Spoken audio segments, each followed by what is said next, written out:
வணக்கம். நம்ம இன்னைக்கு ஒரு சின்ன தோப்பு தான் பார்க்க போறோம். மொத்தம் 8 1/2 சென்ட்ரு. இது வந்து உங்களுக்கு ஈத்தாமொழி ஜங்ஷன்லேருந்து ஒரு 3/4 கிலோமீட்டர் டிஸ்டன்ஸில இந்த சின்ன தோப்பு வந்துரும். இது ஒரு ஆறு, சின்ன ஆறு, ஆத்த ஒட்டுன லேண்டு தான். நல்ல லேண்டு 8 1/2 சென்ட்ரு.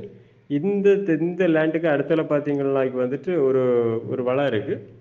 அந்த வளையத்த ஒட்டால வந்து உங்களுக்கு ஈத்தாமொழி டூ நாகர்கோவில் போகக்கூடிய மெயின் ரோடு. ஸோ, அந்த மெயின் ரோட்லேருந்து பார்த்தீங்கன்னா, உங்களுக்கு 2வது கண்டம் தான். ஸோ, பட் நம்ம லேண்டுக்கு இந்த 8 1/2 சென்ட்டுக்கு வரதுக்கு வந்து இந்த ஆத்தங்கரையோட உள்ள ரோட்டு வழியா வந்து ஆற கிராஸ் பண்ணி போணும்.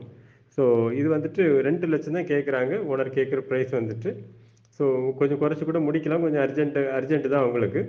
அ உங்களுக்கு இடம் பார்க்கணும்னா கால் பண்ணுங்க. நீங்க ஈத்தாமொழி, அ அத்திக்கடை, சுண்டப்பட்டி வளை, ஆம் பலாவளை இந்த ஏரியாக்கள்ல வந்து சின்ன தோப்பா பார்க்குறீங்கன்னா, இது உங்களுக்கு சூட்டபிளா இருக்கும். இன்வெஸ்ட்மென்ட் பர்ப்பஸுக்கு வாங்கி போடவங்களும் வாங்கி போடலாம். இதில வந்துட்டு உங்களுக்கு ஒரு 10 போல தென்னை மரங்களும் நிக்குது. நல்ல ஏரியா, நல்ல மரங்கள்லாம் நல்ல நோயெல்லாம் இல்ல, நல்ல மரங்கள். பார்க்கணும் அப்டின்னா, நீங்க கால் பண்ணுங்க. உங்களுக்கு இடத்த காணிக்கலாம். பிடிச்சிட்டவங்க நல்ல விலைய பேசி முடிச்சு குடுக்கலாம்.